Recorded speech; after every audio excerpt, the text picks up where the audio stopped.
지금 산타크루즈 트레일 바이크가 50% 할인이 되고 있거든요. 재고는 거의 소진된 걸로 아는데 사이즈별로 품절이 된 게 있고 아직 남아있는 게 있는 것 같습니다. 자전거는 산타크루즈 5010 V4 카본 모델이고요. 트레일 바이크면서 올마운틴 쪽 성향이 강한 MTB입니다. 올마운틴 MTB는 옛날부터 브랜드 계보가 있어요. 그 중에서 산타크루즈는 진짜 풀 서스펜션 자전거 쪽에서도 무조건 전 세계에서 세 손가락 안에는 듭니다. 여기는 브랜드 이미지가 워낙 좋아서 라이더들 사이에서도 선호도가 높고요. 이거는 자전거에 대해서 잘 모르는 사람이 봐도 좋아 보여요. 그리고 제가 추천하고 싶은 이유는 메이저 브랜드에 있는 재고 중에서 X 스몰 사이즈가 있는 건 확인했거든요. X 스몰 사이즈는요, 트레일이나 올마운틴 자전거 쪽에 있어서는 진짜 황금 사이즈입니다. 왜냐면 많은 자전거 브랜드들이 풀샥 자전거를 만들 때 대부분 스몰 사이즈부터 시작하거든요. 심지어 어떤 브랜드의 특정 모델은 아예 미디움부터 시작하는 경우도 있어요. 근데 X 스몰 사이즈를 타면 키가 작으신 분들도 앞샥이 길어도 쉽게 적응하면서 타실 수 있거든요. 특히 이 트레일이나 올마운틴이라는 영역이 정말 재밌는 장르인 게 제가 타본 자전거들 중에서 중독성이 제일 강했습니다. 왜냐면 앞샥이 더블 크라운인 다운힐의 경우는 무게도 무게지만 어필을 포기해야 되기 때문에 다운힐을 타려면 지상에서 픽업을 받은 다음에 정상까지 셔틀을 해줘야 즐길 수가 있거든요. 근데 픽업 말고 다른 방법으로 타시려면 산 정상까지 말 그대로 끌고 올라가는 끌바를 해야 됩니다. 근데 그렇게 힘들게 끌고 긴 시간을 올라가도 내려오는데 5분 남짓 될까요? 재미 좀 보려고 하면 코스가 끝나 있어서 조금 허무합니다. 근데 이런 트레일이나 올마운틴의 경우에는 말 그대로 어필은 어필대로 가능하고 다운힐 할 때는 140mm 이상 되는 샥 트래블을 다 누리면서 내려올 수 있는 거라 정말 재밌는 장르 중에 하나거든요. 그래서 진짜 산악자전거 타신다 하는 분이면 올마운틴 자전거를 꼭 한번 타보세요. 아무리 어필이 느리다 할지라도 가벼운 기어로 놓고 정상까지 다 올라갈 수 있고요. 다운힐 하면서 스트레스도 다 풀립니다. 정말 어디 가서 나는 취미로 MTB를 탄다고 이야기하는 말에 가장 잘 어울리는 자전거 장르입니다. 여기서 잠깐 XC랑 비교하자면 XC 타면 솔직히 말씀드리면 속도가 중요해요. 진짜 동호회 같은 곳에서 XC로 느긋하게 즐기시는 분들도 분명히 많이 계시지만 이게 뭐냐면 XC는요, 태생 자체가 경쟁을 기반으로 하는 장르거든요. 이게 혼자 타든 동호회에서 옆 사람하고 같이 타든 계속 타다 보면 속도 인플레이션이 걸려요. 이게 무슨 말이냐면 내가 이 MTB를 꾸준하게 탄다는 전제하에 말씀드리자면 실력이 늘 수밖에 없어요. 왜냐? 마일리지가 쌓이니까. 그럼 평속이 높아지겠죠? 그럼 같이 타는 옆 사람도 내 속도를 따라오거나 나보다 빨라져요. 그럼 나는 또 가만히 있나? 아니죠. 더 빨라지는 방법을 찾거나 더 열심히 타게 되죠. 이렇게 MTB 쪽은 선의의 경쟁이 계속되면서 꾸준히 같이 타게 되면 그 집단이 점점 빨라져요. 진짜 시즌 한창일 때는 번개 칠 때마다 사람들이 실력이 늘어있어요. 그만큼 XC는 MTB 쪽에서는 제일 빠른 스포츠카라고 보시면 되거든요. 본능적으로 속도를 엄청 갈구합니다. 코스를 다 타고 속도계 보면서 아, 오늘 평소 이거밖에 안 나왔네 하면서 다음에는 더 잘 타야지 하는 약간 승부욕이 있으신 분들이 타면 좀 잘 탈 수 있는 분야고, 오늘 소개해드리는 트레일 올마운틴 쪽은 이런 XC랑은 거의 반대되는 성향을 갖고 있거든요. 트레일 바이크는 마인드도 엄청 편해요. 어필할 때도 아무리 천천히 페달링 하더라도 정상에 올라가기만 하면 되죠. 누가 쫓아오거나 경쟁을 하는 게 아니라 옆 사람하고 도란도란 이야기하면서 어필할 수 있죠. 그리고 정상 올라가서 풍경도 보고 사진도 찍고 쉬고 싶은 만큼 쉬다가 재밌게 다운힐하면 되죠. 진짜 그냥 트레일 올마운틴을 타게 되면 속도 경쟁이랑은 멀어지기 때문에 처음부터 끝까지 행복 라이딩만 할 수 있습니다. 그게 재미예요. 트레일 MTB 중에서도 급이 있거든요. 근데 그 중에서도 풀샥 인지도가 전 세계에서 3대장 안에 들어가는 산타크루즈에서 무려 50%나 할인하는 트레일 MTB가 나온 거예요. 단순히 좋은 거냐고 물어보신다면 굉장히 좋은 자전거가 나온 거라고 말씀드리고 싶습니다. 우선 프레임부터 설명드리자면 모델명에서 나온 것처럼 카본 C라고 써 있잖아요. 이게 산타크루즈에서 말하는 카본 등급을 뜻하는데 카본 C는 중급 라인 카본을 뜻하고요. 이보다 바로 위에 카본 CC라고 있는데 이게 최상급 엔드라인이에요. 근데 카본 C도 좋은 카본이에요. 약간 무겁기는 해도 오히려 카본 원사를 더 많이 써서 내구성도 엄청 튼튼합니다. 그렇게 해서 앞삼각하고 뒷삼각 모두 풀카본이고요. 프레임에 있는 리어샥은 130mm 트래블인데 이 5010 모델을 타는 다른 라이더들의 리뷰를 보면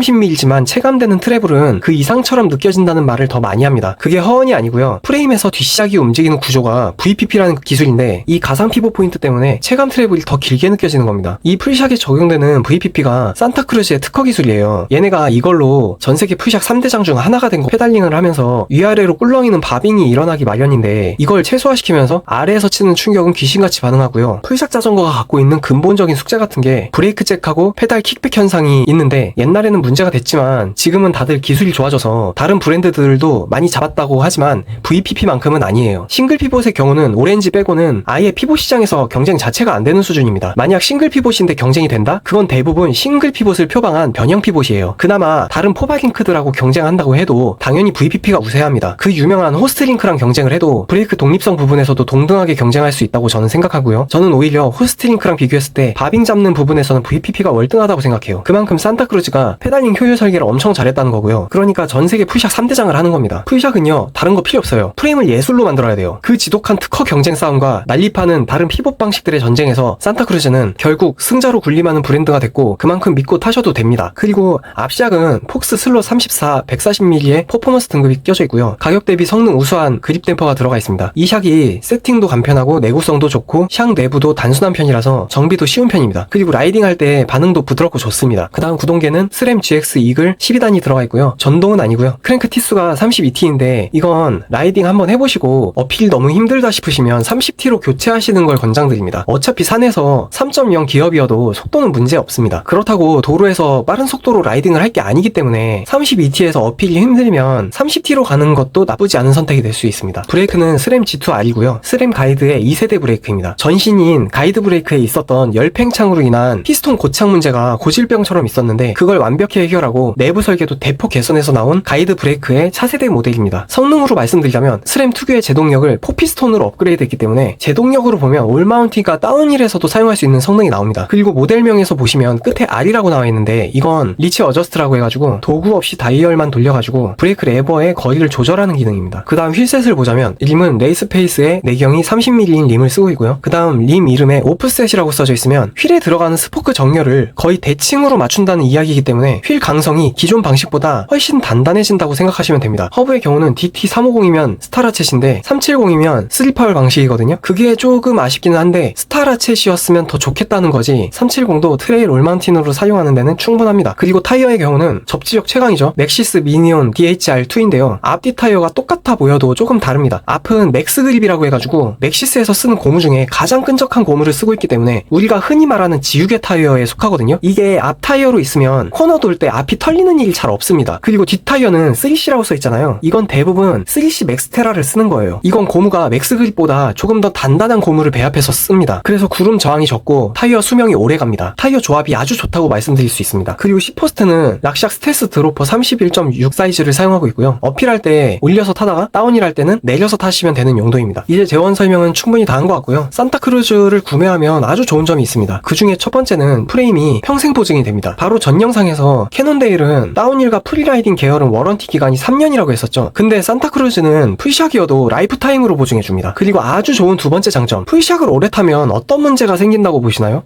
그렇죠. 많이 타다 보면 노후된 링크 베어링에서 잡소리가 나고 부품이 마모되는 증상을 풀샥을 오래 타다 보면 필연적으로 겪을 수밖에 없습니다. 근데 여기서 산타크루즈가 미쳐가지고 어떤 정책이 있냐면 모든 피봇 베어링을 원소유자에게만 평생 무상으로 제공해줍니다. 이게 바로 새 제품을 구매한 1차 구매자에 대한 혜택이거든요. 진짜 자기네 자전거에 대해서 얼마나 자신감이 있으면 무조건 비싸게 팔려는 배짱이 아니라 이런 서비스 배짱이 생길 수 있을까요? 자전거에 대한 설명은 여기까지고요. 가격은 소비자가 기준으로 910만원인데요. 지금 여기서 50% 할인을 해가지고 455만원이 됐습니다. 오늘 설명드리는 이 산타크루즈 5010 V4 모델은요, 앞뒤 바퀴를 27.5인치로 쓰는 황혼기에 있는 마지막 세대입니다. 이 다음 모델인 V5부터는 앞바퀴가 29에 뒷바퀴 27.5를 쓰는 멀렛 세팅으로 나오게 되거든요. 정통 트레일 바이크로서의 순수 27.5인치는 이 자전거가 거의 마지막이라는 뜻입니다. 혹시 모르죠. 나중에 또 27.5가 나올지는 모르는 건데 지금 산타크루즈가 지향하는 트렌드가 멀렛 세팅을 밀어주는 방향이기 때문에 그렇습니다. 만약 구매하신다면 유선상으로 판매자분하고 사이즈 재고에 관해서 이야기를 한번 해보시고 구매하시면 좋을 것 같습니다. 우리가 인터넷으로 확인하는 재고랑 실제 남아있는 재고랑은 차이가 있을 수 있으니까요. 근데 제가 인터넷상으로만 확인해봤을 때는 X 스몰 사이즈는 확실히 있었던 것 같습니다. 다른 사이즈는 별도로 확인이 요구되는 부분이고요. 그렇게 참고해주시면 될 것 같습니다.